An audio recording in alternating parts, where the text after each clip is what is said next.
Donald Trump had thousands of his fans in front of him. He's facing potentially a difficult re-election campaign.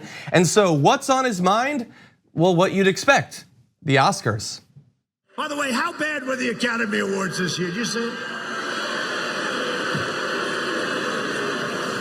And the winner is a movie from South Korea. What the hell was that all about? We got enough problems with South Korea with trade. On top of it, they give him the best movie of the year. Was it good? I don't know. You know, I'm looking for like, let's get Gone with the Wind. Can we get like Gone with the Wind back, please? Sunset Boulevard. So many great movies. The winner is from South Korea. I thought it was best foreign film, right? Best foreign movie. No, it was did this ever happen before? No, it hasn't. Let's get a bittersweet take on the death of the Old South back. I know, like, is it just he's an old dude with old movie references, or is it entirely intentional that he picked like this ode to slavery? No. I think that is reading too deep into it. Well, a simpler question? Yeah. Has he seen Gone with the Wind? Yes, yeah. You think so? I think I have not seen Gone with the Wind. I think he's been in a room where Gone with the Wind was on. Yeah. Like, you think he sits down to watch 4-hour-long movies? Everyone's gravitating. No, there's no way. But I'm sure he has at some point, or like it's been on, TBS Classics at some point, and he was like, I guess it's on in the background. And I don't give a damn, but like everyone's gravitating toward like the slavery segregationist aspect of Gone with the Wind.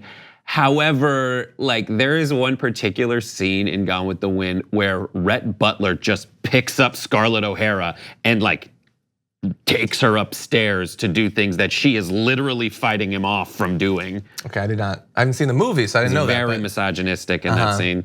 So you think he does watch the movie technically, but it's just that scene? This is just like his tight five on movies these days. Like, did you? And I like the response of everyone in the audience. He's like, "Did you like the Oscars?" And they're like looking around. He's like, "Terrible, huh?" And they're like, "You're right. Yeah. That's what I think." Yeah. Yeah, because if we believe him, nobody watches the Oscars, so why would they have an opinion on it? If we believe him, he didn't watch the Oscars, although he went in depth in talking about multiple things that happened there. I wanna talk a little bit about Parasite, because he attacked Parasite. Really fast though, I do think that what you just saw as like a quick summary of the conservative movement, this movement that loves to talk about the left getting triggered by things, it's a guy who didn't see a movie complaining about it to a chorus of boos from people who also didn't see that movie. That's the intellectual seriousness with which the conservative movement attacks the day. But yeah, he didn't see it. I have a theory. I think it's a movie. First of all, it's an international movie. He doesn't like international movies, and he would equally complain if it was like, a movie from Britain that won. He'd definitely complain about that too, right? It's not that it's outside of the Western world. But Neon, who I believe distributed Parasite, they have a theory. They tweeted out, understandable, he can't read. Which is great. And by the way, as sort of like, this is a couple weeks ago now, but Bong Joon-ho, the director of Parasite, said when he was accepting one of his awards for it, he says, once you overcome the 1-inch tall barrier of subtitles, you will be introduced to so many more amazing films. It's 100% right. And by the way, like, the MAGA movement has been left behind by these economic elites that are out of touch and don't care about them.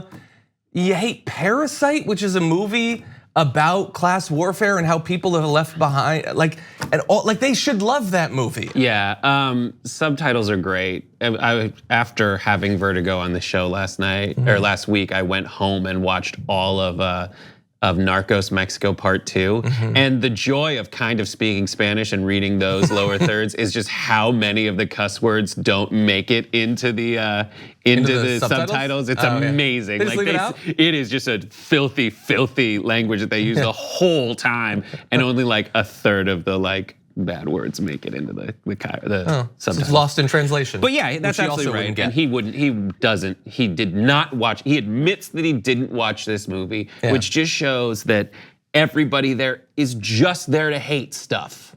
Just there to hate stuff. More of that, yeah. And by the way, so obviously the main villain in this is Donald Trump, but the secondary villain is Brett Ehrlich.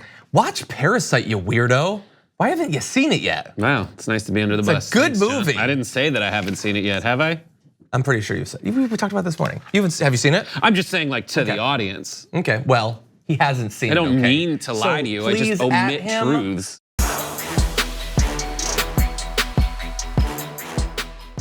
For more political news breakdowns, interviews, stories of activism, and me trying my hardest to care about the occasional big celebrity news story, subscribe to our YouTube channel at youtube.com/The Damage Report. And you can ring the bell wherever it is so you don't miss anything.